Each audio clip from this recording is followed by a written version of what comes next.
Last month I talked about how to make beading, and I think that this month I'll show you what to do with that beading after you've made it, and especially how to navigate curves, both concave and convex curves. I'm getting ready to put beading on these shaped pulls.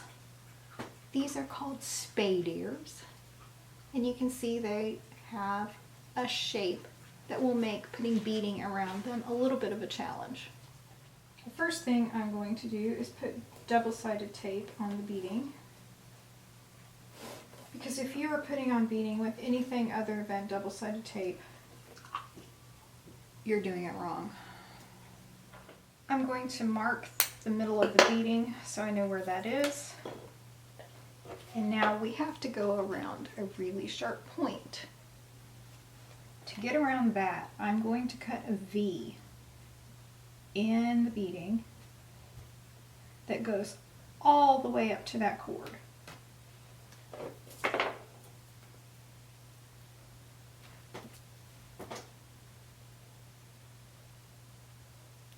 Notice that it's not a very wide V. There's a reason for this. I'll explain it in a minute. Okay, next I want to take some notches out of the area where it's going to be curving. That looks like from here to here I want some notches.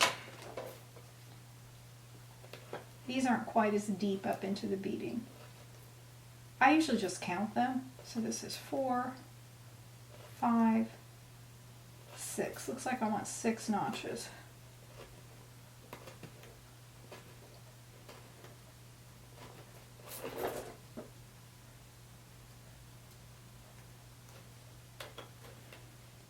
Now I'll just cut 6 more notches on the other side and that should match. 4, 5, 6.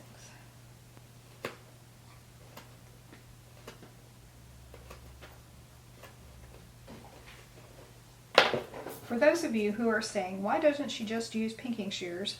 The reason is pinking shears don't cut deeply enough. Pinking shears would just give me little notches like that and it wouldn't help much. If you're hearing chewing sounds, that's the dog on the floor chewing up my leather scraps.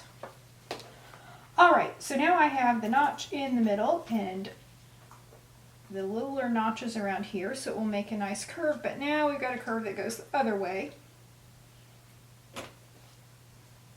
It goes to about there. So now I'm going to cut 3, 4, 5, looks like it's 6 again. 6 little slits. 1, 2, 3, 4, 5, 6. I have notches and I have slits. The notches will help me make curves that go this way, and the slits will help me make curves that go this way. What I'm going to do is fold it back and twist it so I can make a very sharp corner. The reason I don't cut that center notch too big, I want it to overlap a little bit.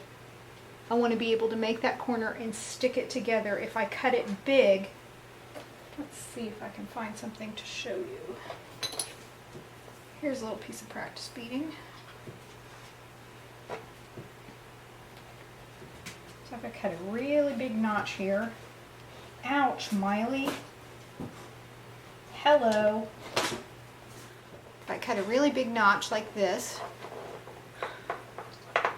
this is Miley. Then when I try to make this corner, there's nothing for them to stick together, and every time I take my hands off of it, it's going to come apart. Okay, I've got my corner here. I'm going to stick a pull right in the middle of it and get that corner started. And now I'll go around the first curve, and then if I kept my everything in the right place, I'll go around the second curve,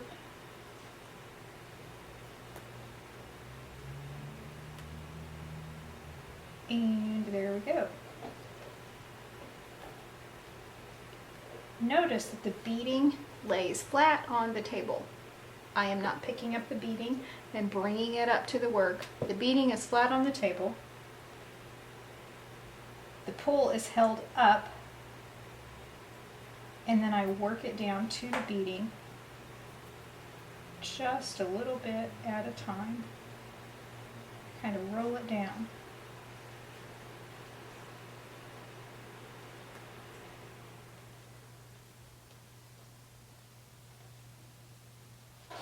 And there we go. A shaped and beaded pull.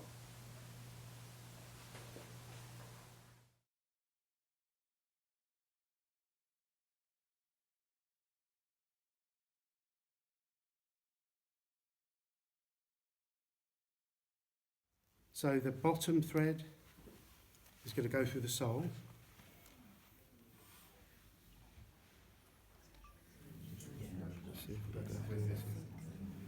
That's it, it's gone through. I think that is. You're good. I normally I've sworn about 3 times by now. Oh, I'm patient, I'm patient. I'm patient, but I do like to vent. Yeah. We're shoemakers, if you're consultation. Yes, yeah. It helps the hammering too. That's the therapy. This is the mindfulness. So they're sort of like a half-inch wide stitch sort of thing.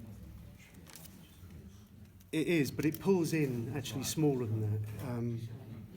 But you can't really. I've tried. I've experimented to make a smaller stitch. It just doesn't work. It just doesn't work. And it's relatively strong once it's done. You know, yeah, it has its limitations. I must admit, but the technique is the technique. It is what it is. Limo to lounge.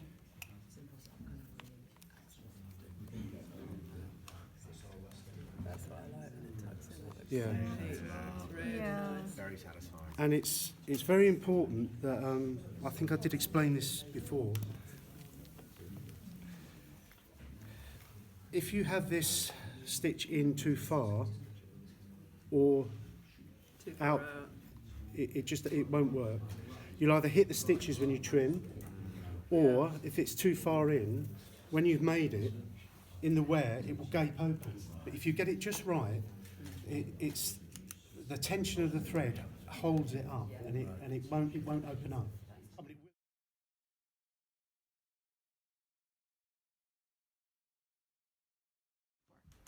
Hello, these are lasting pliers, but they have a little weird thing on them. Would you be able to tell me what that's for? Because I'm not too sure myself. Would you be able to... Okay guys, I've figured out what this is for.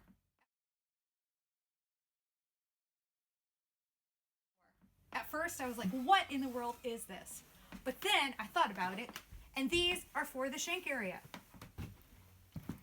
This is a combination lasting pliers, shank pullers. It's to slide right there. Is that not cool? It's brilliant.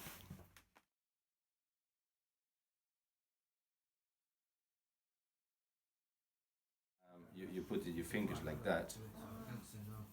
Make sure you. I was taught that your elbow is close to your body, so you are not doing like that. You're just close to your body, and it's your hand. So it's like the steam engine machine thing. It doesn't go all over because you don't know what you're doing. You just make it dented. So your finger is a guide on the sole, and just, you know, trimming it off. I'm not going to do much because this is the one for showing tomorrow. So you got there something where you can practice on. And then what happens is, when we finish with the rasp, we go with a piece of sandpaper, and we go in one direction. And then we got the scrapers, which are these things here. People use glass, but this is better than a glass. It takes a little bit time to know how to sharp them, but when they are sharpened, it's better than a glass. You don't have to get glass because you need to get the right kind of glass. You know, sometimes it's too thick or too thin. and you need to cut it in the right angle, otherwise it doesn't work. But this is always work, and this will last you your entire life. This is not good. It has to be tight. Loose is not good. We will make it tight, so we find someone which is slightly smaller. Yeah. Right? So it's tight, it's there. Even if it was tighter, it will be even better, because what you do is just it's just a piece of sandpaper. You just on the edge, yeah, you go around to make it thinner, and then you go with your bone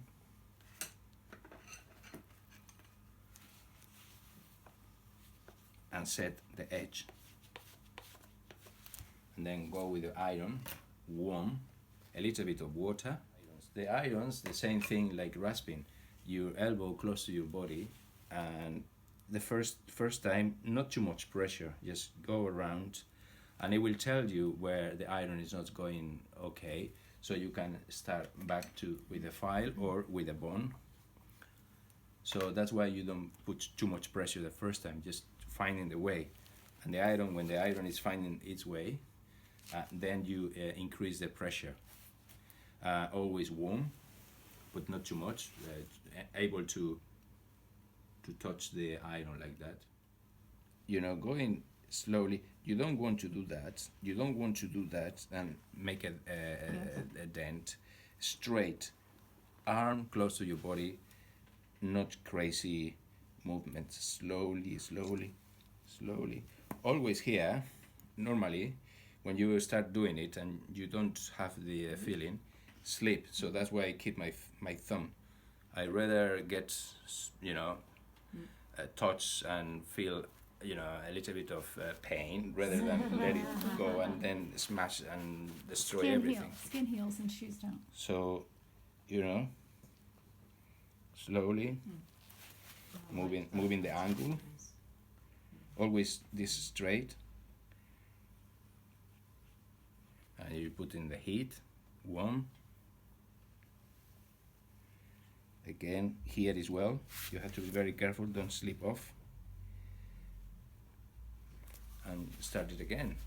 And then the last time, you just go in one direction. In one direction, all the way. And then what you do is just kiwi or a polish. Go with your fingers around, warm, same thing.